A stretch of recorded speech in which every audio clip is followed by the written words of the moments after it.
হযরত বরপীর সাহেব রহমতুল্লাহ আলাইহি কত উঁচা পায়ার মানুষ ছিলেন, এটা আমি আপনাদেরকে বুঝাইতে পারবো না। আব্দুল কাদের জিলানী রহমতুল্লাহ মকাম কত উঁচা ছিল, আজকে ফজর পর্যন্ত বয়ান করলেও শেষ হবে না। মুরিদি লা তাখাফ আল্লাহু রাব্বি আতানি রিফাতান নিলতুল মালি ওয়া কুল্লু ওয়ালিয়িন আলা কদমি ওয়া ইন্নী আলা কদমিন নবিয়্যি বদরিল কামালি দারাস্তুল ইলমা হাত্তা সিরতু কুতবান ওয়া নিলতু সা'দা মিন মাওলাল মাওয়ালি। এই কথাগুলো আব্দুল কাদের জিলানী রহমতুল্লাহ আলাইহির আমি অনুবাদ করতেছি না, শুধু পড়লাম ওলামায়ে কেরামরা যাতে বুঝে। আমার বেহরা দোস্ত আবাব, এমন কথা আব্দুল কাদের জিলানীর মুখ ছাড়া আর কারো মুখের থেকে বাইর হবে যে এমন মায়ের পোলা দুনিয়াতে জন্ম নেয় নাই। দারাস্তুল ইলমা হাত্তা সিরতু কুতবান ওয়া নিলতু সা'দা মিন মাওলাল মাওয়ালি ওয়া কুল্লু ওয়ালিয়িন আলা কদমি ওয়া ইন্নী আলা কদমিন নবিয়্যি বদরিল কামালি। আল্লাহু আকবার। আব্দুল কাদের জিলানী রহমতুল্লাহ আলাইহির বয়স যখন 6 বছর, উনার জীবনীর মধ্যে কিতাবের মধ্যে লিখে আব্দুল কাদের জিলানী রহমতুল্লাহ আলাইহির বয়স যখন 6 বছর, উনার আম্মা উনাকে নিয়ে গেছে একটা হাফেজিয়া মাদ্রাসায়। হাফেজিয়া মাদ্রাসায় নিয়ে হাফেজ শাহ হুজুর কয়, হাফেজ শাহ হুজুর এইটা আমার ছেলে, নাম আব্দুল কাদের, বয়স 6 বছর, এখনো পর্যন্ত আমি কোনো শিক্ষা প্রতিষ্ঠানে ভর্তি করি নাই, কোনো ওস্তাদের সামনে বসাই নাই, এই জীবনের শুরুতে সর্বপ্রথম আপনার কাছে নিয়ে আসলাম। হাফেজ শাহ হুজুর এটা আমার ছেলে, নাম আব্দুল কাদের, বয়স এখনো পর্যন্ত কোনো শিক্ষা প্রতিষ্ঠানে ভর্তি, কোনো ওস্তাদের সামনে বসাই নেই, এই জীবনে প্রথম আমার ছেলেটাকে আপনার কাছে নিয়ে আসছি একটা আরজু নিয়ে। ভাই বসেন না। জীবনে প্রথম আমার ছেলেটাকে নিয়ে আসছি আপনার কাছে একটা আরজু নিয়া। আরজু হইল আমার পোলাটা পরে যা হবে হবে, জীবনের শুরুতে আগে হাফেজে কোরআন হবে। কি হবে? আমরা করতে হুত নাই, নাতি নাই, আপনারা মুসলমান, এই আরজু আপনার বুক আছে, আপনার বড় বুক আছে, আইয়ে নাকা। আমার ভাইয়েরা দোস্ত আবাব, সমস্ত মুসলমান মায়েরা যদি এই আরজু করত, আমার ছেলে পরে ইঞ্জিনিয়ার হবে, ডাক্তার হবে, মুফতি হবে, মুহাদ্দিস হবে, জজ হবে, ব্যারিস্টার হবে, তাতে কোনো অসুবিধা নাই। কিন্তু জীবনের শুরুতে আমার ছেলেটাকে আমি হাফেজে কোরআন বানাবো, এটা আমার আরজু। এই আরজু যদি সমস্ত মায়ের কাছে থাকতো, আজকে প্লেনের পাইলটগুলা হাফেজে কোরআন হইতো, রেলগাড়ির ড্রাইভারটা হাফেজে কোরআন হইতো, ওই যে সুপ্রিম কোর্টের পিপিটা হাফেজে কোরআন হইতো, আমার বাংলাদেশের প্রধান বিচারপতি হাফেজে কোরআন হইতো, আমরা জজগুলা হাফেজে কোরআন হইতো। যদি মুসলমান মায়েরা এই আরজু করতো আমার ছেলে জীবনের শুরুতে হাফেজে কোরআন হবে, এই আরজু মুসলমান ভাইদের কাছে আছে, মুসলমান আব্বাদের কাছে আছে। এখন তো মুসলমান আব্বারা এমন ফোলা তৈয়ার করে, এত বড় বড় সাইটা কথা কয়, এক কথা 5 মণ ওজন। বাপের জানাজার নামাজ পড়তে গেলে দোয়াটা শুদ্ধ করে মুখস্থ জানে না।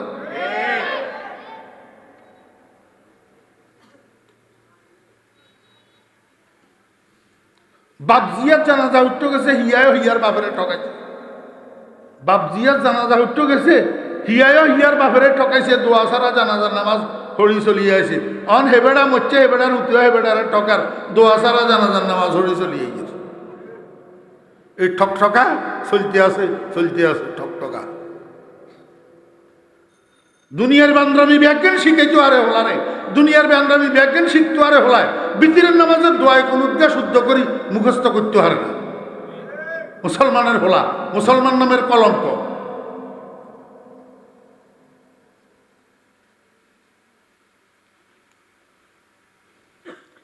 আপনারা কইবেন হুজুর এত কড়াকড়ি কন, আরে কড়াকড়ি কইতাম না। ক্যান্সার ইঞ্জিন ধরলে এটা মলম লাগাইলে ক্যান্সার ভালো হইতো না, কাড়িয়া লাগিয়ে লাগে, নইলে ক্যান্সার সারা শরীরে ছড়াই যাবে। এখন তো ক্যান্সার হিন্দুয়ানি প্রথা, ইহুদি খ্রিস্টানের প্রথা, ইহুদি খ্রিস্টানের সংস্কৃতি, হিন্দুয়ানি সংস্কৃতি মুসলমান সমাজে ক্যান্সারের মতো প্রসারিত। মুসলমানের হোলারা মুসলমানই কি জিনিস বুঝে না, দুর্গা পূজা বুঝে।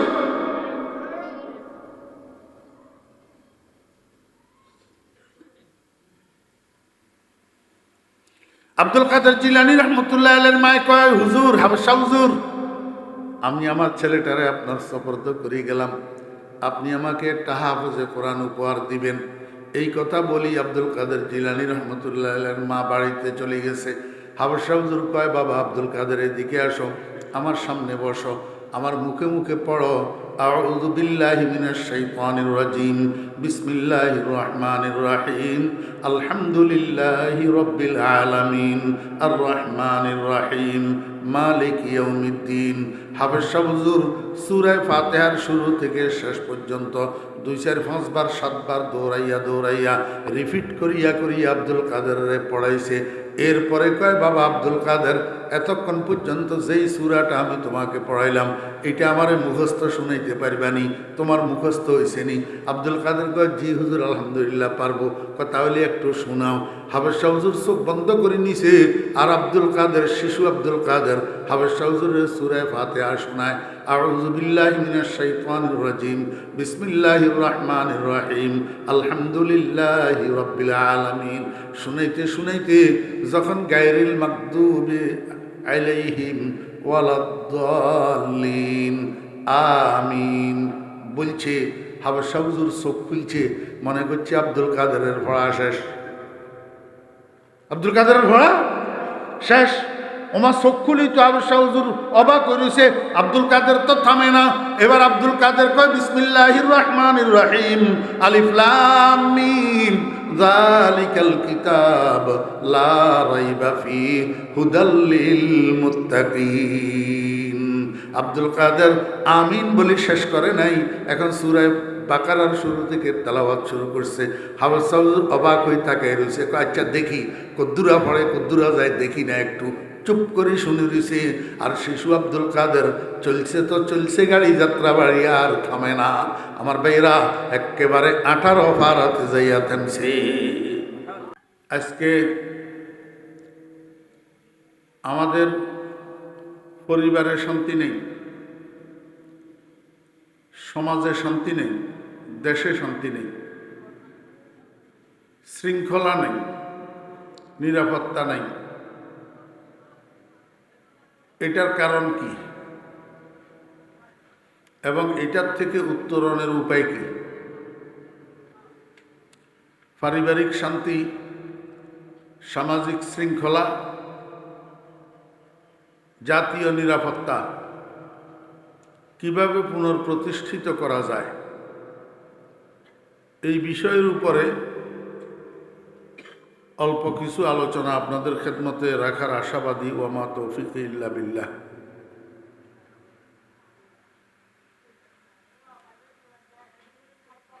সমাজে, দেশে যেই মানুষগুলা বসবাস করে, এই মানুষগুলা 3 বয়সের মানুষ। একটা বয়স হলো বাল্যকাল,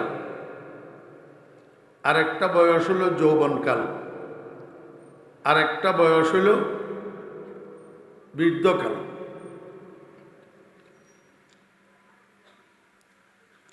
বাল্যকালের আগে আরেকটা বয়স আছে, সেটার নাম শিশুকাল। তাহলে 4 বয়স হইল শিশুকাল, বাল্যকাল, যৌবনকাল, বৃদ্ধকাল। তা আপনারা আমরা সবাই জানি, পরিবারে, সমাজে, রাষ্ট্রে শান্তি শৃঙ্খলা নিরাপত্তা বিঘ্নিত হয় 1 বয়সের মানুষের দ্বারা, যেটাকে বলে যৌবনকাল। শিশুরা সন্ত্রাস করে না, শিশুরা সন্ত্রাস করে না, বালকেরা সন্ত্রাস করে না,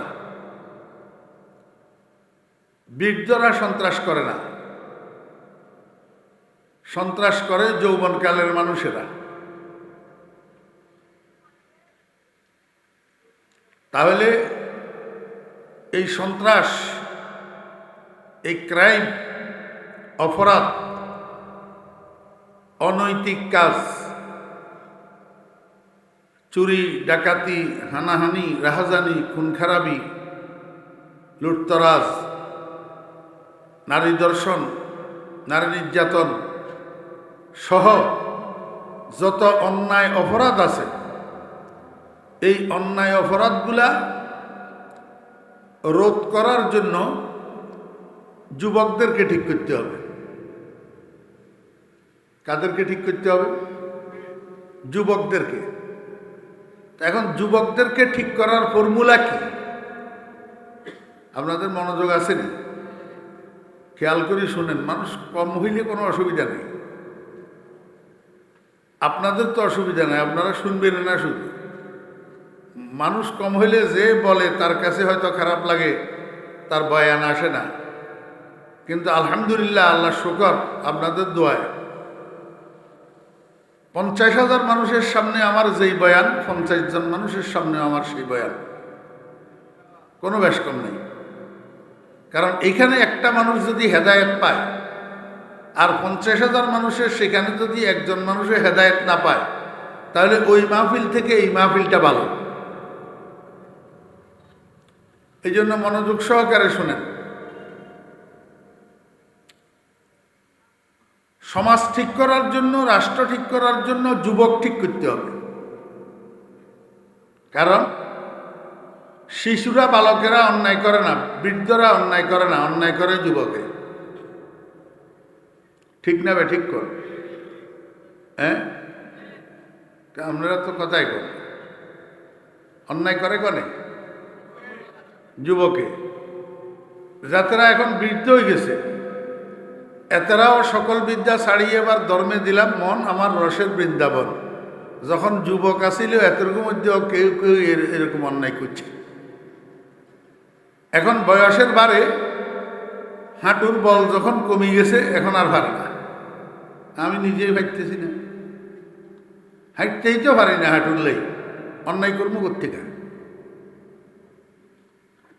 এই জন্য সমাজ ঠিক করতে হলে যুবক ঠিক করতে হবে। তো যুবক কেমনে ঠিক করবেন? একটা কথা সবসময় মনে রাখতে হবে, যুবক যখন যুবক হয় তখন তাকে ঠিক করা যায় না। বুঝেন? যুবক যখন যুবক হয় তখন তাকে ঠিক করা যায় না। যুবককে ঠিক করতে হবে শিশুকাল থেকে, বাল্যকাল থেকে। শিশুকাল থেকে, বাল্যকাল থেকে একটা শিশুকে, একটা বালককে যখন আপনি সঠিক তরিকায় গড়ে তুলবেন, তখন যুবক ঠিক হবে। একটা একটা একটা একটা করতে করতে পুরা যুব শ্রেণীটা ঠিক হবে। এই যুব শ্রেণীটা ঠিক হয়ে গেলে বাস সমাজ ঠিক। বুঝছেন না? বুঝেন না? জি, আপনারা আমারে একটু উত্তর দেন। এখানে দুই একজন যারা আব্বা আছেন বিবাহিত, আপনারা কনে কনে চান আমার ছেলেটা চোরক, আমার ছেলেটা ডাকাইত, আমার ছেলেটা মদদি হোক, আমার ছেলেটা জুয়ারি হোক, আমি বাসে বাসে পকেট মারি, আমার ছেলেটা আমার মতো পকেট মার হোক। এটা কনে কনে চান? হ্যাঁ, কেউ চায়নি। আর যাতে মদের ভিতরে ডুবি থাকে, হেতেরেও যদি আপনি জিজ্ঞাসা করেন যে ভাই তুই তো মদ খাও বালা করি, তোমার হোলা গো, তোমার মতো এরকম মদ দিও কি কত বাস্তা করুল্লা, দরকার নেই, আয় ঐসি আর হোলা মদ দিন হোক। হ্যাঁ, হাতে হারাদিন বাসে বাসে পকেট মারে। হাতেরে যদি আপনি জিজ্ঞাসা করেন যে তুই এত বড় একটা বালা কাম করো, মানুষের পকেট মারো, তো তোমার হোলা গো, তোমার মতো পকেট মারক, তুই কি কব? হাতে কব তো বানাউজুবিল্লাহ, আমার দরকার নেই, আর পকেট মার ন। কি কর? ঠিক এরকম কেউ চায় না কারো ছেলে চোর হোক, কারো ছেলে ডাকাইত হোক, কারো ছেলে সন্ত্রাসী হোক, কারো ছেলে হাইজেকার হোক, চায় না তো কেউ, কিন্তু ওই নি। হ্যাঁ, সমাজে চোর আছে না নাই? ডাকাইত আছে নি? সন্ত্রাসী আসেনি, হাইজেকার আসেনি, তো চায় না তো কোনো বাপে আমার হোলা চোরক, কিন্তু অয়কন্তুম বোঝা যায় কেউ না কেউ হোলা নষ্ট করে, কেউ না কেউ হোলা কি করে, নষ্ট করে। এখন আপনি যদি সামাজিক শান্তি প্রতিষ্ঠা করতে চান, জাতীয় নিরাপত্তা প্রতিষ্ঠা করতে চান, যদি সামাজিক শৃঙ্খলা প্রতিষ্ঠা করতে চান, তাহলে এতের করে ঠিক করতে হইব, এতের করে চিহ্নিত করতে হইব যারা হোলা নষ্ট করার কারিগর।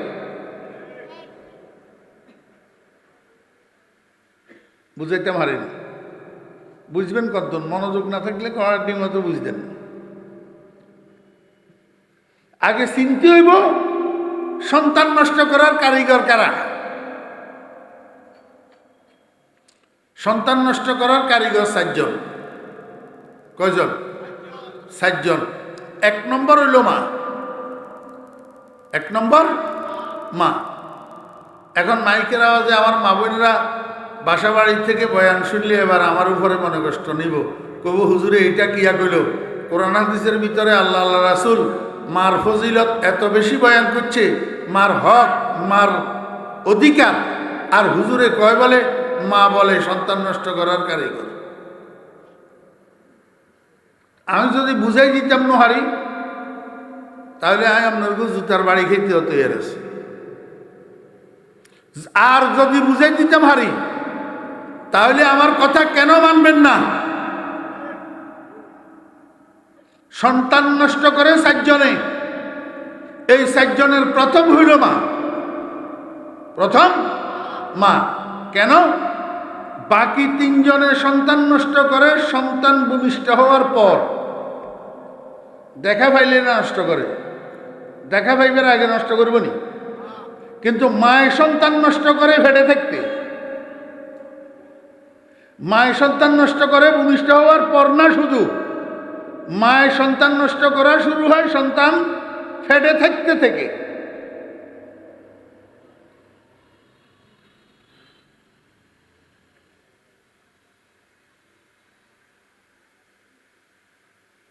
দোস্ত কিছে তোমার, কি সমস্যা?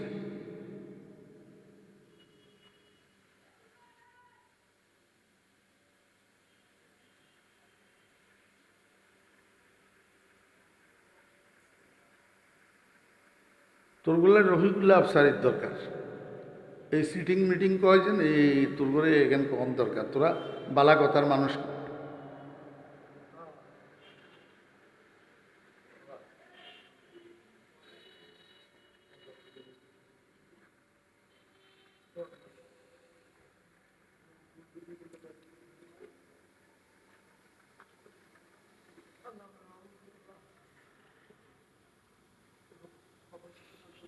আমি অমনোযোগী মানুষ দেখলে আমার মুখের তোনার কথা বার হয় না।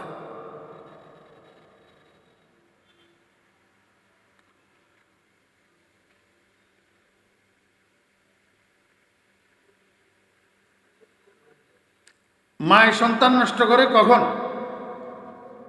ফেটে থাকতে। কেমনে নষ্ট করে? সন্তান গর্ভে লইয়া মা যেই কাজ বেশি করে, যেই কথা বেশি বলে, যেই খানা বেশি খায়, এটার একটা এফেক্ট গর্ভের সন্তানের উপর পড়ে। সন্তান গর্ভে লইয়া মা যদি মিষ্টি বেশি খায়, তো ভূমিষ্ঠ হওয়ার পরে জীবদ্দশায় সন্তান এটা মিষ্টি প্রিয় হয়। সন্তান গর্ভে লইয়া মা যদি জাল বেশি খায়, তো ভূমিষ্ঠ হওয়ার পরে জীবদ্দশায় সন্তান এটা জাল প্রিয় হয়। একটা হোটেলের একটা টেবিলের 2 পাশে 2টা চেয়ার, 2 চেয়ারের মধ্যে কাস্টমার 2 জন যাইয়া বইছে। একজনে মেসিয়ারের ডাকি কইল, মেসিয়ার ভাই আমারে 2টা পরোটা দেন, আর বেশি করে শিরা দিয়ে একটা মিষ্টি দেন। তার অর্থ এই ভদ্রলোক মিষ্টি শিরার ভিতরে সুবাই সুবাই পরোটা দুনুগা খাইব। আরেকজনে মেসিয়ারের অর্ডার দিল, মেসিয়ার ভাই আমারে 2টা পরোটা দেন, আর বেশি করে কাঁচা মরিচ দিয়ে একটা ডিম মামলেট দিত কোন। তাহলে এই 2টা অর্ডারের থেকে আপনারা কি বুঝলেন? যে একজন কাস্টমার মিষ্টি প্রিয়, আরেকজন কাস্টমার জাল প্রিয়। ঠিক না বে ঠিক কর? এমনি দেখতে শুনতে জনজন একরকম ন, কেউ তো চোখ তিনগা নাকি না কান সাইরান, ব্যাজ্ঞান এক ন, কিন্তু রুচি ভিন্ন, রুচি ভিন্ন, একের হুবহু তাই। এ দেখবেন রাস্তার উপরে মানুষ বেগুন আড়েস, যে বেগুনের চোখ কান হাত ট্যাং বেগুন একরকম, কিন্তু গতি ভিন্ন, রুচি ভিন্ন। সুমনি বাজারিতে যত মানুষ ঘুরে, দেখতে শুনতে চোখ কান হাত পাও বেগুন এক কিসিম, কিন্তু কতগুলা মানুষের গতি মসজিদের দিকে আর কতগুলা মানুষের গতি মন্দিরের দিকে, গতি সমান নেই। মসজিদের দিকে গতিকার ইমানদারের, আর মন্দিরের দিকে গতিকার বেঈমানের। মাইলে মোমেন সোয়ে মসজিদ মিশাওয়াদ, মাইলে মোমেন সোয়ে মসজিদ মিশাওয়াদ, মাইলে হিন্দু সোয়ে মন্দির মিশাওয়াদ। দেখতে শুনতে একরকম, কিন্তু গতি ভিন্ন। আল্লাহু আকবার। দেখতে শুনতে একরকম, কিন্তু রুচি ভিন্ন, রুচি ভিন্ন। একজনের রুচি হলো মিষ্টি, আরেকজনের রুচি হলো জাল। ঠিক তদ্রুপ একজনের রুচি হলো ওয়াজ মাহফিল, আরেকজনের রুচি হলো নাটকের অনুষ্ঠান। রুচি। বাসের ভিতরে উঠছে প্যাসেঞ্জার, একজনে কয় সুপারভাইজার সাহেব একটা গানের ক্যাসেট লাগান, আরেকজনে কয় এই সুপারভাইজার খবরদার, এই গাড়ির মধ্যে কোনো গান বাজতে পারবে না, যদি থাকে ওয়াজের ক্যাসেট লাগা। আরেকজনে কয় এই সুপারভাইজার এখানে কোনো ওয়াজ কোনো গান কিচ্ছু চলবে না, আমরা ঘুমাবো, কোনো ক্যাসেট লাগাইও না। রুচি একরকম না ভিন্ন? আল্লাহু আকবার। কেউ রাত্রে 3টা পর্যন্ত মোবাইল টিভি ইউটিউব চালাই, ফ্রি ফায়ার খেলি, ফেসবুক চালাই, রাত্রে 3টা বাজে ঘুম যার। আর কেউ রাত্রে 3টা বাজে ঘুমে তুল উড়ি, ঠান্ডা পানি দিয়ে অজু করি, তাহাজ্জুদের মুসল্লায় দাঁড়া। বেশ কম আছে না নাই? রুচি বেশ কম, গতি বেশ কম। আল্লাহ। সিফাতে নফসামা শাহওয়াতে গুজিদন, সিফাতে দিলহামা তাত বেকারদান। একজনের রুচি হলো আল্লাহর সমস্ত নাফরমানের মধ্যে ডুবি থাকা, আরেকজনের রুচি হলো আল্লাহর সমস্ত বন্দেগীর ভিতরে ডুবি থাকা। রুচি বেশ কম আছে না নাই? কিন্তু মা এক কুইগার হেডে তুন বার, মা এক কুইগার হেডে তুন বার হইছে। ইজ্ঞা হাটাজারি মানুষ তুন এপ্তা পড়িয়ায় মুক্তি সাহেব হইছে, আর ইজ্ঞা সন্ত্রাসের গডফাদার হেড এক কুইগার তুন বার হইছে। গতি বেশ কম, রুচি বেশ কম।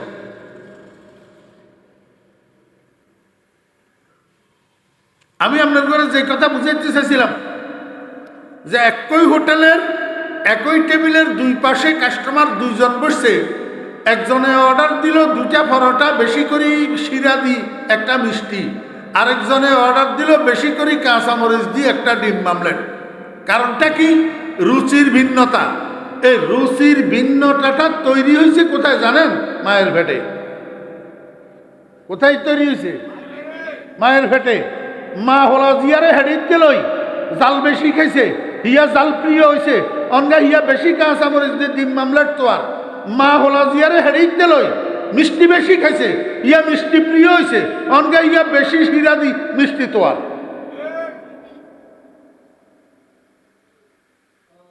কথারে মনে রাখেন, মনে রাখলে ওয়াজ কামে লাগে, মনে না রাখলে ওয়াজ কামে লাগে না। মা সন্তান গর্বে লই যেই কাজ বেশি করে, যেইখানা বেশি খায়, যেই কথা বেশি কয়, যেই কথা বেশি শুনে, এটার একটা এফেক্ট গর্বের সন্তানের উপর পড়ে। আমার বেহরা দোস্ত আহবাব, এই জন্য সন্তান গর্বে লইয়া যেই মা পর্দায় চলে, লজ্জার সাথে লাজুকতার সাথে চলে, এই সন্তানিটা মায়ের পেট থেকে মেধাবী হইয়া বাইর হয়, ট্যালেন্ট হইয়া বাইর হয়। যেই মা সন্তান গর্ভে লইয়া বেনিটি ব্যাগ কান্দে ঝুলাইয়া চুমনি বাজারে বাজারে আর কাপড়ের দোকানে দোকানে ড্যাং ড্যাং করে, এই সন্তান মায়ের পেট থেকে বাইর হইতে মেধা করব বোকার দামি শুইয়া বাইর হয়। আরে আমার কথা না, কিতাবে যাই কি মার গর্বে তুমি শিখিয়াছি, কিতাবে আছে তো। আচ্ছা কিতাব লাগতো না আপনারা আরে কন, এখানে মুরব্বী হল আছেন তো, আর আমি নিজেও তো বুড়ো হয়ে গেছি, আর কি অঙ্গা হলানি। মুরব্বীরা কেনা কনছেন আমরা মা দাদিও গল এগুন কত শিক্ষিত আছিল, হ্যাঁ আমরা মা দাদিও গল খুব বেশি শিক্ষিত আছিল না। আগের যুগের মহিলারা এত বেশি শিক্ষিত ছিল না। অনেক মা দাদি তো টাকাও চিনত না, নোটও চিনত না। আমার মারও এই অবস্থা আছে, নোট চিনত। আমি আমার মাতুন এই কত 100 টাকার নোট লইজাই খাই এলাইছি 20 টাকা কই নোট চিনত না। কিন্তু আলহামদুলিল্লাহ আল্লাহ পাক আমার আম্মাকে জান্নাতুল ফেরদাউস নসিব করেন। আমার আম্মা রত্নগর্ভা মহিলা, এই মহিলার পেটের থেকে ছেলে মেয়ে যতগুলা বাইর হয়েছে, এবার ছেলে মেয়েদের ঘর থেকে নাতি নাতনি যতগুলা বাইর হয়েছে, সব ট্যালেন্ট, সব মেধাবী।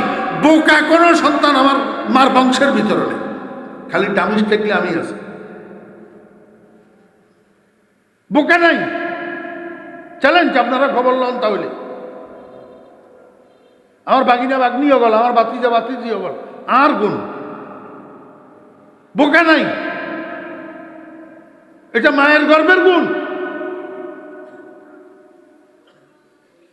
আর এখন আল্ট্রা মডার্ন যুগের আল্ট্রা মডার্ন শিক্ষিত মহিলারা বাচ্চারে পড়াইতেছে 2-4টা-5টা হাউস টিউটর, টিউশন মাস্টার বাসায় রাখি পড়ায়, কোচিং করায়। এরপরেও দেখা গেছে 10 বিষয়ে পরীক্ষা দিলে 5 বিষয়ে ফেল মারে। কারণটা কি? মার ফর্দা নাই, মার ফর্দা নাই। খোদার কসম করি কইলাম, মায়ের ফর্দায় সন্তান ট্যালেন্ট হয়, মা বেফর্দা চললে সন্তান ডামিসার মেধা করব।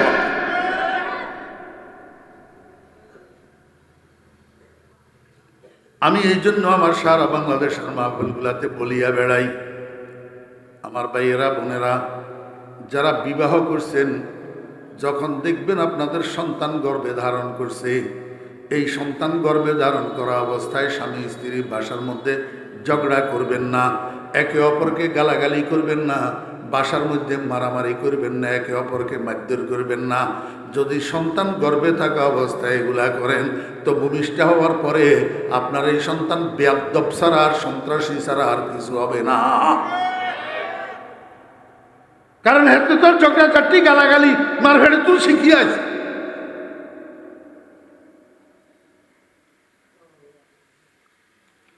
বুয়াদ পাকি জাতি নত পাকে কিরদার, বুয়াদ পাকি জাতি নত পাকে কিরদার, সেনা জাদা নবাশুদ জুজ জেনাকার, যে মরদুম সগ যে সগ মরদুম নাজায়ত, যে গুন্দুম যাও যে যাও গুন্দুম নায়ায়ত, গোলে আমরা যে হকদার ওয়ায় না হুফতা, যে গুলজারে খলিলুল্লাহ সে গুফতা। আল্লাহ। হযরত ইউসুফ আলাইহিস সালামের জুলেখা হাপ্তনখানার মধ্যে নিয়ে আবদ্ধ করি ইউসুফ আলাইহিস সালামের কাছে যৌন কামনা নিবারণের আবদার জানায়। নাউজুবিল্লাহি মিন যালিক। হযরত ইউসুফ আলাইহিস সালামের কাছে জুলেখা জেনা ব্যভিচারের আবেদন করে। হযরত ইউসুফ আলাইহিস সালাম কয়, জুলেখা তুমি বুঝো নাই, তুমি আমাকে চিনতে ভুল করছো। আমার আব্বার নাম ইয়াকুব, তিনি একজন নবী। আমার দাদার নাম ইসহাক, তিনি একজন নবী। আমার পরদাদার নাম ইব্রাহিম, তিনি একজন নবী।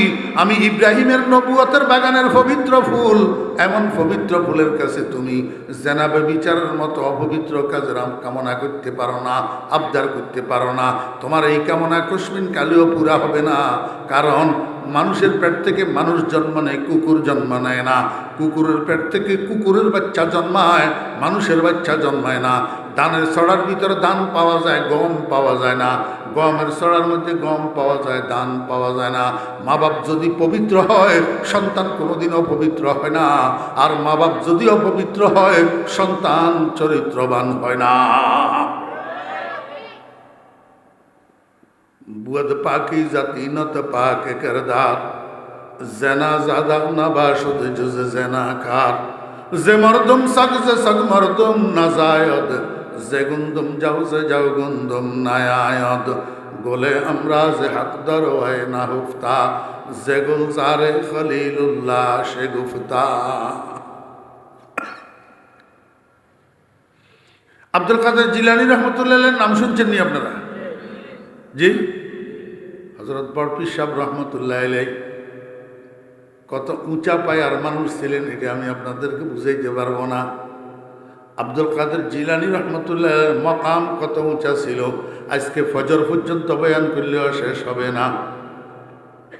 মুরিদি লা তাখাফ আল্লাহু রাব্বি আতানি রিফাতান নিলতুল মালি, ওয়া কুল্লু ওয়ালিয়িন আলা কদমি ওয়া ইন্নী আলা কদমিন নবিয়্যি বদরিল কামালি, দারাস্তুল ইলমা হাত্তা সিরতু কুতবান ওয়া নিলতু সা'দা মিন মাওলাল মাওয়ালি।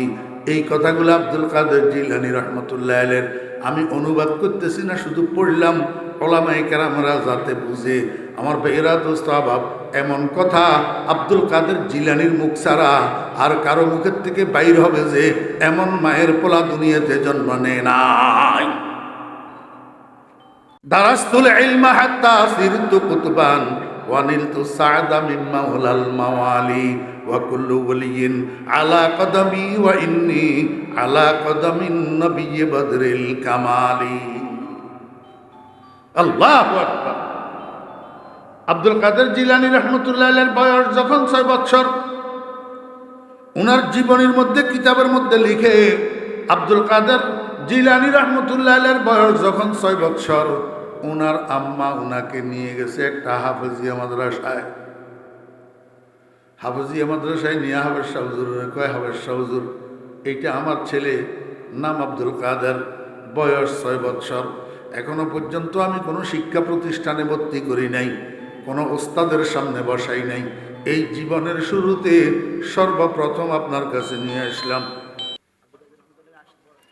হাফেজ শাহ হুজুর, এটা আমার ছেলে, নাম আব্দুল কাদের, বয়স এখনো পর্যন্ত কোনো শিক্ষা প্রতিষ্ঠানে ভর্তি, কোনো ওস্তাদের সামনে বসাই নেই। এই জীবনে প্রথম আমার ছেলেটাকে আপনার কাছে নিয়ে আসছি একটা আরজু নিয়ে। ভাই বসেন না। জীবনে প্রথম আমার ছেলেটাকে নিয়ে আসছি আপনার কাছে একটা আরজু নিয়া। আরজু হইল আমার পোলাটা পরে যা হবে হবে, জীবনের শুরুতে আগে হাফেজে কোরআন হবে। কি হবে? আমরা করতে হুত নাই, নাতি নাই, আপনারা মুসলমান, এই আরজু আপনার বুক আছে, আপনার বড় বুক আছে, আইয়ে নাকা। আমার ভাইয়েরা দোস্ত আহবাব, সমস্ত মুসলমান মায়েরা যদি এই আরজু করত, আমার ছেলে পরে ইঞ্জিনিয়ার হবে, ডাক্তার হবে, মুফতি হবে, মুহাদ্দিস হবে, জজ হবে, ব্যারিস্টার হবে, তাতে কোনো অসুবিধা নাই। কিন্তু জীবনের শুরুতে আমার ছেলেটাকে আমি হাফেজে কোরআন বানাবো, এটা আমার আরজু। এই আরজু যদি সমস্ত মায়ের কাছে থাকতো, আজকে প্লেনের পাইলটগুলা হাফেজে কোরআন হইতো, রেলগাড়ির ড্রাইভারটা হাফেজে কোরআন হইতো, ওই যে সুপ্রিম কোর্টের পিপিটা হাফেজে কোরআন হইতো, আমার বাংলাদেশের প্রধান বিচারপতি হাফেজে কোরআন হইতো, আমরা জজগুলা হাফেজে কোরআন হইতো। যদি মুসলমান মায়েরা এই আরজু করতো, আমার ছেলে জীবনের শুরুতে হাফেজে কোরআন হবে, এই আরজু মুসলমান ভাইদের কাছে আছে, মুসলমান আব্বাদের কাছে আছে। এখন তো মুসলমান আব্বারা এমন ফোলা তৈয়ার করে, এত বড় বড় সাইতা কথা কয়, এক কথা 5 মণ ওজন। বাপের জানাজার নামাজ পড়তে গেলে দোয়াটা শুদ্ধ করে মুখস্থ জানে না।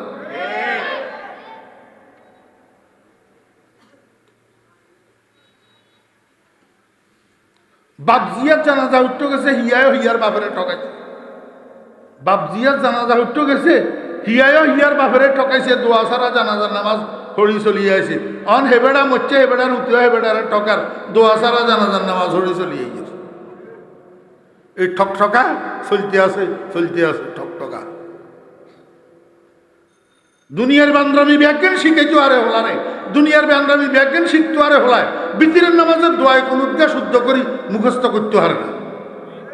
মুসলমানের হোলা, মুসলমান নামের কলঙ্ক।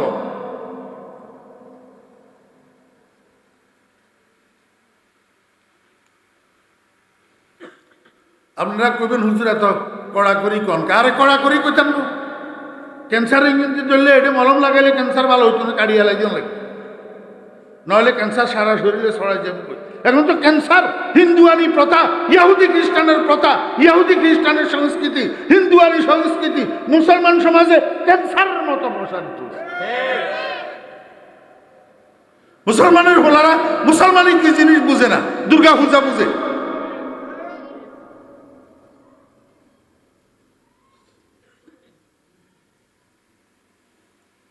আব্দুল কাদের জিলানী রহমতুল্লাহ আলাইহির মায়ে কয়, হুজুর হাবশা হুজুর, আমি আমার ছেলেটারে আপনার সুপর্দ করে গেলাম, আপনি আমাকে একটা হাফেজে কোরআন উপহার দিবেন।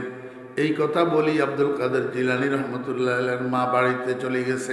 হাবশা হুজুর কয়, বাবা আব্দুল কাদের এদিকে আসো, আমার সামনে বসো, আমার মুখে মুখে পড়ো আউযু বিল্লাহি মিনাশ শাইতানির রাজিম বিসমিল্লাহির রহমানির রহিম আলহামদুলিল্লাহি রাব্বিল আলামিন আর রহমানির রহিম মালিক ইয়াউমিদ্দিন।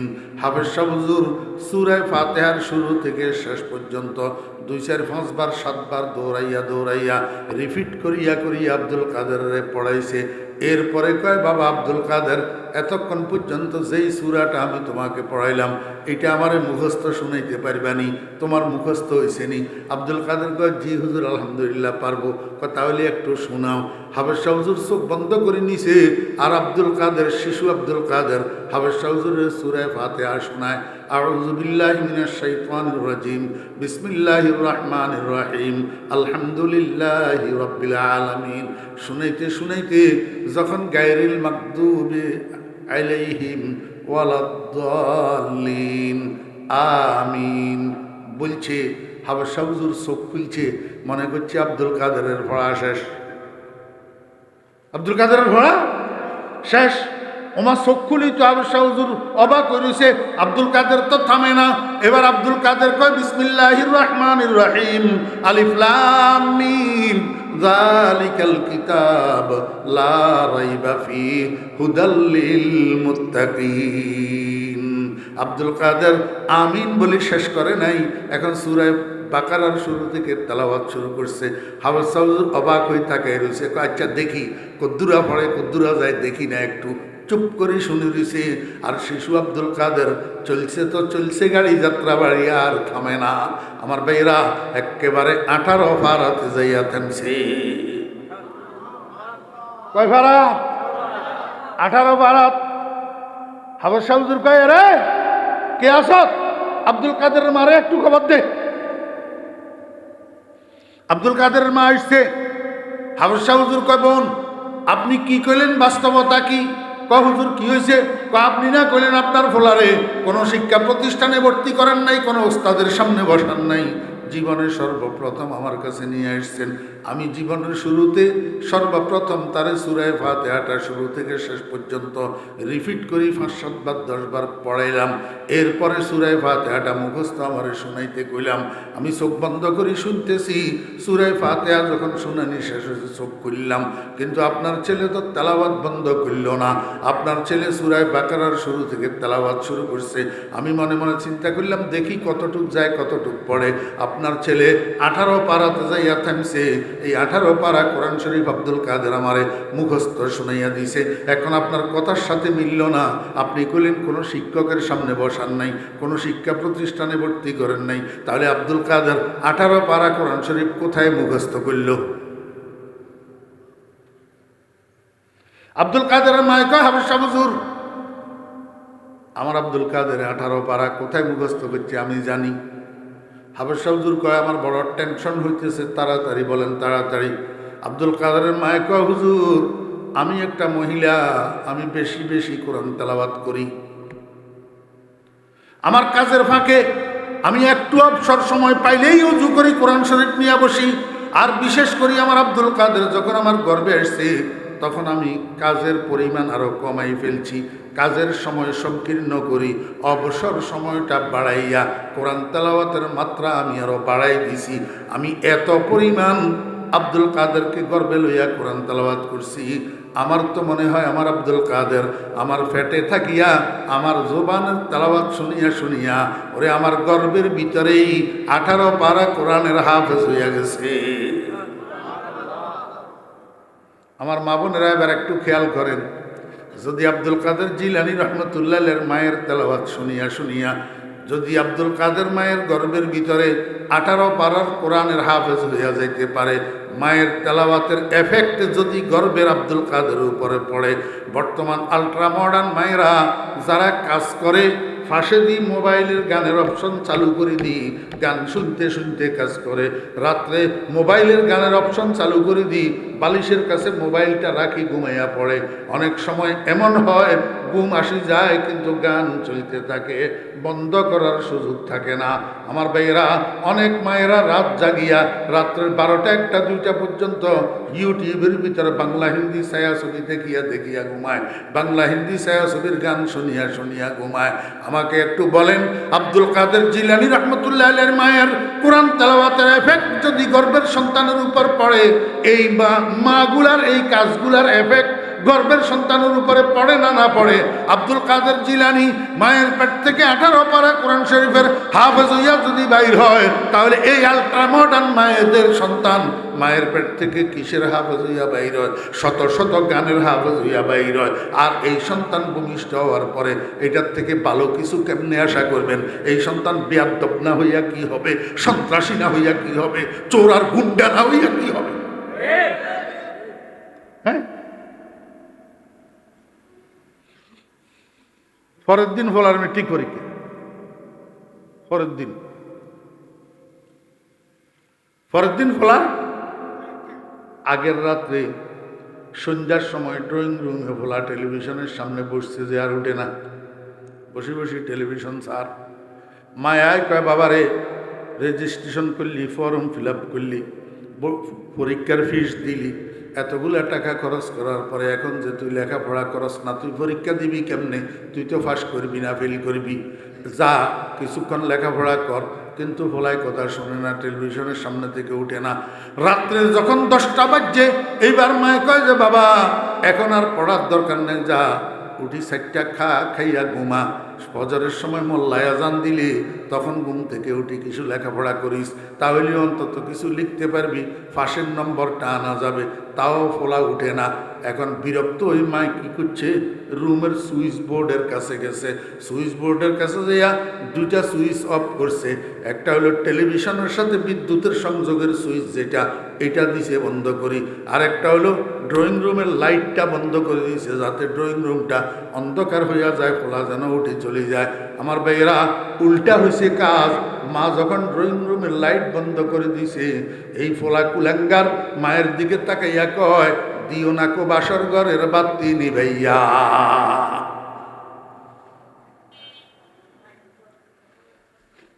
যেগুনের ঠোঁড়েইতে আসনি এর এগুনের তাহায়া সরম নাই,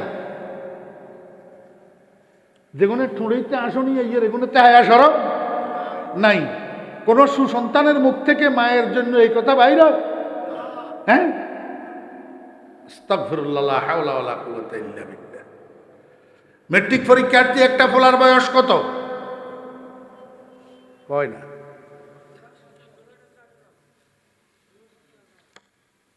15, 16, 17, 18। এই ফলাইয়া বুঝদার না অবুঝ? বালেক না না বালেক? এখন এই ফোলা যদি মায়ের দিকে তাকাইয়া এই কথা কয়, মা বেচারি এটা টলারেট করতে পারবো নি? টলারেট করতে পারত না। যা হওয়ার তা হয়েছে। এই কথা কর্ণগোচর হওয়ার সাথে সাথে মায়ের মাথায় এসছে চক্কর, মাথা ঘুরাই ঠাস করে পড়ছে ফ্লোরের উপর। এই তো বাসার মধ্যে হইচই শুরু হয়ে গেছে। কেউ বাটিতে করে পানি লইয়া দৌড়ার, মুখের উপরে পানির ঝাপটাদের, আরেকজনে সরিষার তেল আনি পায়ের তালুতে হাতের তালুতে সরিষার তেল মালিশ করে, আরেকজনে 4 কাপের মধ্যে সরিষার তেল আর পানি মিক্স করে গুলি মাথার মধ্যে মালিশ করে। কারণটা কি? বেহুশ হয়ে গেছে তো। কি হয়ে গেছে? বেহুশ হয়ে গেছে। আমার বেহেরা দোস্ত বাপ, আমি রুমের থেকে বাইর হইলাম, ওই ছেলে এইটার ইমিডিয়েট ছোট বোন একটা আছে, এটারে জিজ্ঞেস করলাম কিরে বাসার মধ্যে কি হয়েছে? মানে আমার এক আঙ্কেল ভাইয়ার যে আগামীকাল মেট্রিক পরীক্ষা, ভাইয়া তো পড়তে বসে না, শুধু টেলিভিশনের সামনে বসে থাকে। মা বারবার তাকে বলে কিন্তু মায়ের কথা শোনে না। রাত্রে যখন 10টা বাজে মা উঠে যেতে বলছে খানা খাওয়ার জন্য, তাও উঠে না। এবার ড্রয়িং রুমের লাইট অফ করে দিয়েছে মা। মা যখন ড্রয়িং রুমের লাইট অফ করছে, ভাইয়া মায়ের দিকে তাকাইয়া কয় দিও না কোবা স্বর্গের বাতি ভাইয়া। এই কথা শোনার সাথে সাথে মা মাথা চক্কর দিয়া ফ্লোরের উপরে পড়ে গেছে, বেহুশ হয়ে গেছে। আমি আস্তে আস্তে সেদিকে আগাইলাম। ইত্যবসরে মহিলা এটার হুঁশ আসছে, চোখ খুলছে, আমার সামনে দেখি কয় ভাইয়া দেখলেন নি? বলায় আমারে কি কইল? আরে আজকের কথা না মিয়া, অনেক বছর আগের কথা, যখন টাচ মোবাইল আবিষ্কার হয় নাই, ডিভিডির যুগ, বিসিআরের যুগ যেটা ছিল, আমরা ফোলারা বাজারের মধ্যে ভিডিও দোকান দিত।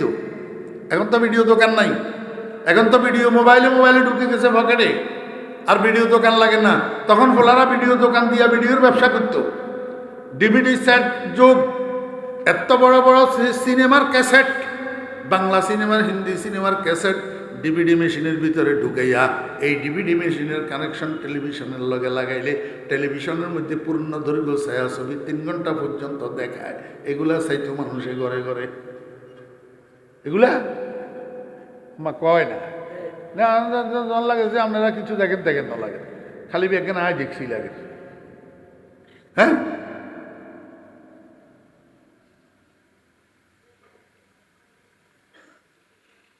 মহিলা এটা চোখ খুলি আমারে যখন দেখছে কয় ভাইয়া দেখলেন নি? ফলাই আমারে কি কইল?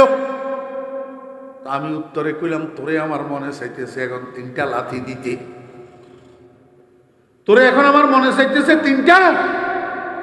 ঘরের মানুষ সব আমার দিকে তাকাই রয়েছে, ফেল করি। বেচারি বেহুশ হয়েছে, আবার হুঁশের মধ্যে আসছে, হুজুরের সাক্ষী করলো। এখন হুজুরে এইটা গিয়া কইল, বলে 3 লাথি দিত। তা আমি এদেরকে কইলাম তোরা আমার দিকে ফেল করি কি সরে? আমি 3 লাথি দিতাম, কইছি এমনি কইনো, তোরা তো জানোস না ব্যাকগ্রাউন্ড। এই মাইয়াইয়ার নাম থুইছিও আমি, এটার বিয়ের কলমা পড়াইছিও আমি। চিন্তা করেন, একটা মাইয়ার নাম তো অনেক বিয়ের কলমা পড়ানোর জন্য মাঝখান দিয়ে 16-17 বছর 18 বছরের গ্যাপ নাও। নাম থুইছিও আমি, বিয়ার কলমা পড়াইছি আমি।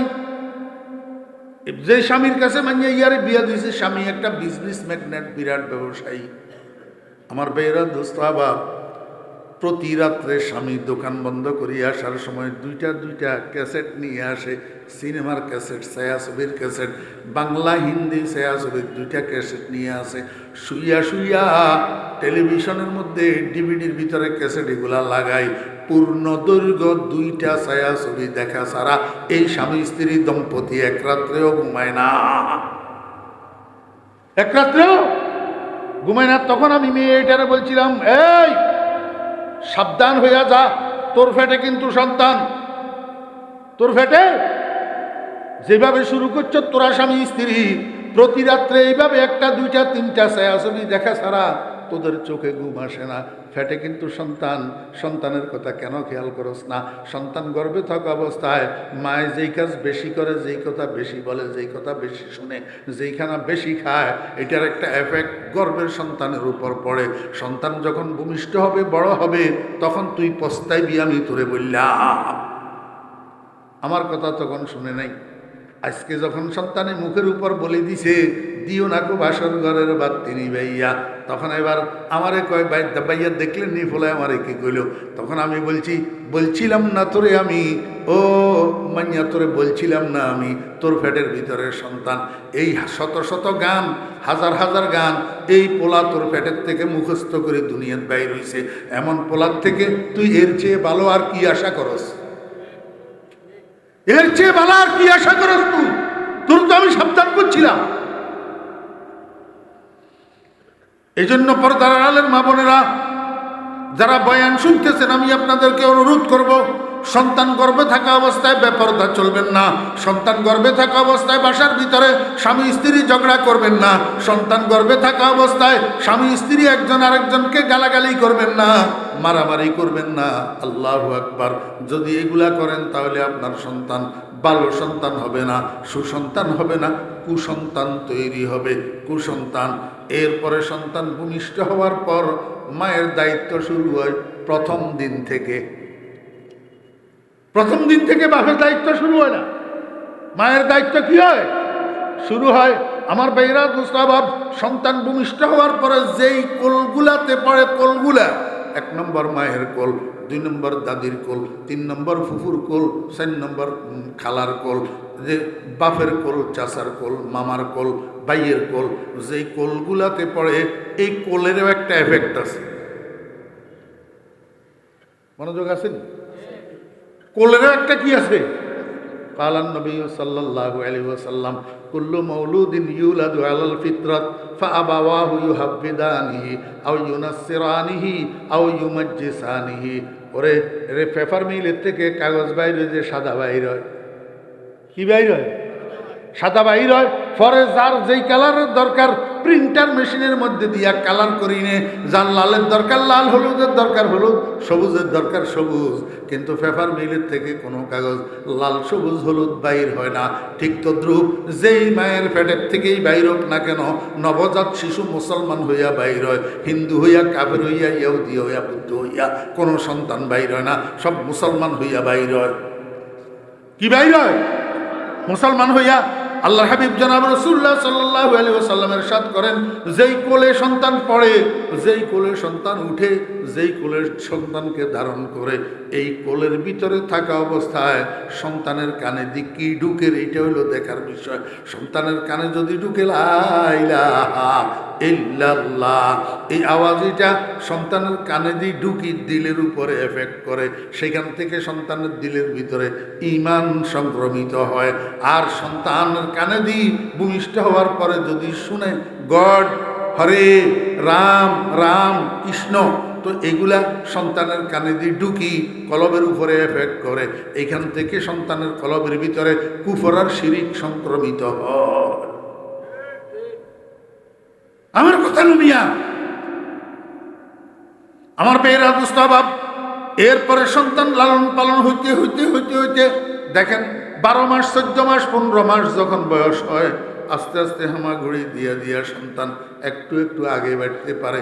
ছোট্ট একটা হালকা বিস্কিট 2 হাত 2 আঙ্গুল দিয়া এইভাবে ধরতে পারে, এরকম ক্ষমতা এখন বাচ্চার মধ্যে এসছে। এমতো অবস্থায় সন্তানে কি করে? পেশাব করি নিজের পেশাবগুলাকে নিজের হাতে ধরে, পায়খানা করি নিজের পায়খানাগুলাকে নিজের হাতে ধরে, এমনকি পেশাব পায়খানা একসাথে কসলাইয়া মিক্স করি গালের ভিতরে দিয়া দে। এই সময় মায়ের ডিউটি কি?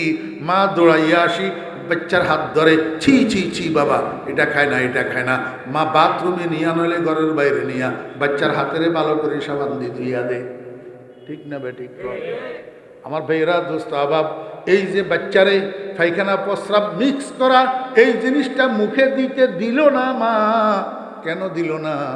বাচ্চারে বুঝায়, ও বাচ্চা, এটা তোমার জন্য খাদ্য না, এটা তোমার কুখাদ্য, এটা তোমার জন্য খাদ্য না, এটা তোমার অখাদ্য, এটা খায় না। যদিও এটা বুঝার বয়স বাচ্চার তখন হয় নাই, কিন্তু মাঝে তাকে অখাদ্য খাবার থেকে বারণ করলো, এইটারও একটা এফেক্ট আছে। কোনো মায়ে যদি এরকম অখাদ্য খাবার থেকে বারণ করে, বাচ্চা সেখান থেকে আল্লাহর কুদরতে শিক্ষা গ্রহণ করে। এই বাচ্চার সামনে শুয়োরের গোস্ত আসবে, এই বাচ্চা ভক্ষণ করবে না, কারণ মা তাকে অবুঝ অবস্থায় শিখাই দিছে অখাদ্য খাইতে হয় না, সুখাদ্য খাইতে হয়। আমার বেয়েরা দুস্তাবাব, বাচ্চার বয়স যখন 3 বছর, 2 বছর, 2.5 বছর, বাচ্চা থের করে হাঁটে, আর হাঁটতে হাঁটতে যখন পেশাবের দরকার হয়, হাঁটতে হাঁটতে পেশাব করে, দাঁড়ায় দাঁড়ায় পেশাব করে, মা তখন কি করবে? কাঁধের উপরে 2 হাত দিয়া আলতো চাপে বাচ্চারে বসাইয়া দিবে, আর বলবে, বাবা আমরা মুসলমান, দাঁড়াই পেশাব করিও না, দাঁড়াই পেশাব করিও না। দাঁড়াই পেশাব করা আমাদের নবীজির সুন্নতের খেলাফ। বাচ্চার তখন মায়ের এই নসিহত বুঝার ক্ষমতা হয় নাই, কিন্তু তারপরেও মার এই শিক্ষা বাচ্চার উপরে আল্লাহর কুদরতের দ্বারা এফেক্ট করে। ওরে 70 বছর বয়স পর্যন্ত এই বাচ্চা রাস্তার পাশে দাঁড়াইয়া বলদের মতো আর পেশাব করবে না। কি মনে করেন আপনারা আমার ভাইরা দোস্ত আহবাব? হযরত ইসমাঈল আলাইহিস সালামকে কুরবানি দেওয়ার জন্য ইব্রাহিম আলাইহিস সালাম নিয়ে গেছেন মিনার মানহারে কুরবানি দেওয়ার জন্য। ইসমাঈল আলাইহিস সালামের উপর করে শোয়াই হযরত ইব্রাহিম আলাইহিস সালাম যখন ইসমাঈল আলাইহিস সালামের গর্দানের উপরে ছুরি চালাবে, এই সময়ের মধ্যে ইসমাঈল 7 বছরের শিশু, 7 বছরের বালক, 7 বছর বয়স। ইসমাঈল আব্বারে কয়, আব্বা একটা কাজ করেন, আমারে কোরবানি দেওয়ার আগে আমার হাত পাগুলাকে একটা শক্ত রশি দিয়া মজবুত করি বাঁধেন, শক্ত রশি দিয়া মজবুত করি বাঁধেন। ইব্রাহিম আলাইহিস সালাম কয়, কেন রে বাবা? আমার আল্লাহ আমার স্বপ্নের মধ্যে আদেশ করছে তোমারে কোরবানি দেওয়ার জন্য, এটা আমি তোমারে জানাইছি, তুমি সম্মতি জ্ঞাপন করছো, নিজেকে ধৈর্যশীল পাবো এটাও তো আমারে জানাইছো। হাত পাও রশি দিয়া বাঁধতে হয়, জোর করি কেউ রে কতল করলে, কেউ রে জোর করি জবাই করলে। আমি তো আব্বা তোমার জোর করি জবাই করতেছি না, আমি তো তোমারে আল্লাহ পাকের হুকুম পালনের জন্য, আল্লাহ পাকের সন্তুষ্টি অর্জনের জন্য তোমারে আমি আল্লাহর রাস্তায় কোরবানি দিতেছি, হাত পাও বাঁধতে হবে কেন? ইসমাঈল আলাইহিস সালাম কয়, আব্বা বিষয়টা সেটা নয়। কয়, কি বিষয়? কয়, আমিও তো মানুষ, আপনি যখন আমার গর্দানের উপরে ছুরি চালাইবেন আমি একটু ব্যথা পাবো, ব্যথা পাইতে গেলে ব্যথার চোটে আমি একটু নড়াচড়া করব, একটু লাফালাফি সাইড্ডি করব। এই সাইড্ডি করতে যাইয়া আমার পাও যদি আপনার শরীর মোবারকের সাথে লাগে, আপনি তো আমার আব্বা, আমি তো আপনার সন্তান, আমার পাও আপনার শরীর মোবারকের সাথে লাগলে আমার বেয়াদবি হইয়া যাবে, বেয়াদবি। আর না জানি এই বেয়াদবির কারণে আল্লাহ হয়তো আমার এত বড় কোরবানিটা কবুল নাও করতে পারে। এই জন্য বলতেছি আব্বা, আমার বেয়াদবি যেন না হয়, আমার পাও যেন আপনার শরীরের সাথে না লাগে, আমার হাত পাওগুলাকে একটু বাঁধি দেন। আপনারা কিতাব দেখেন, ঐতিহাসিকেরা লিখতেছে 7 বছর ইসমাঈল পিতৃত্বের মর্যাদা কোথায় শিখলো? ওই মিয়া, পিতৃত্বের সম্মান পিতার গায়ের সাথে সন্তানের পাও লাগলে বেয়াদবি হয়, এই শিক্ষা ইসমাঈল পাইল কোথায়? সে 7 বছরের সন্তান, এখনো তো ইসমাঈল কোনো পাঠশালায় ভর্তি হয় নাই, কোনো শিক্ষকের সামনে বসে নেই। না মক্তব কি কারামত থি, না ফয়জানে নবুয়ত থা, না মক্তব কি करामत थी न फैजान नबूवत था, सिखाया किसने इस्माइल को आदाब फरजंदी, सिखाया किसने इस्माइल को आदाब बेफरजंदी। আমার ভাইরা দোস্ত আহবাব, ঐতিহাসিকেরা আমাদের মনীষীরা লিখতেছেন ইসমাঈল এই শিক্ষা কোনো শিক্ষকের থেকে পায় নাই, কোনো পাঠশালা কোনো শিক্ষা প্রতিষ্ঠান থেকে পায় নাই, বরং ওনার আম্মা জান হযরতে হাজরা আলাইহিস সালামের কোলে পাইছে।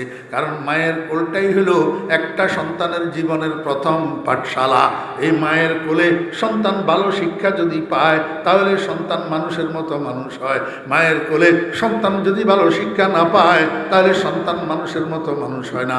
এই জন্য আমার ভাইয়েরা দোস্ত আহবাব, আমি আপনাদেরকে বুঝাইতে চেয়েছিলাম পারিবারিক শান্তি, সামাজিক শৃঙ্খলা, জাতীয় নিরাপত্তা পুনঃপ্রতিষ্ঠিত কিভাবে করবেন।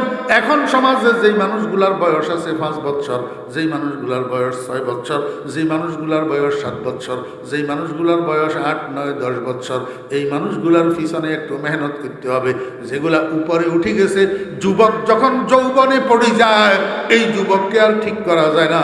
যুবককে ঠিক করার জন্য 5 বছর বয়স থেকে মেহনত করে আসতে হয়, তারপরে যাইয়া যুবক অরিজিনালিটির উপরে গড়ে উঠে।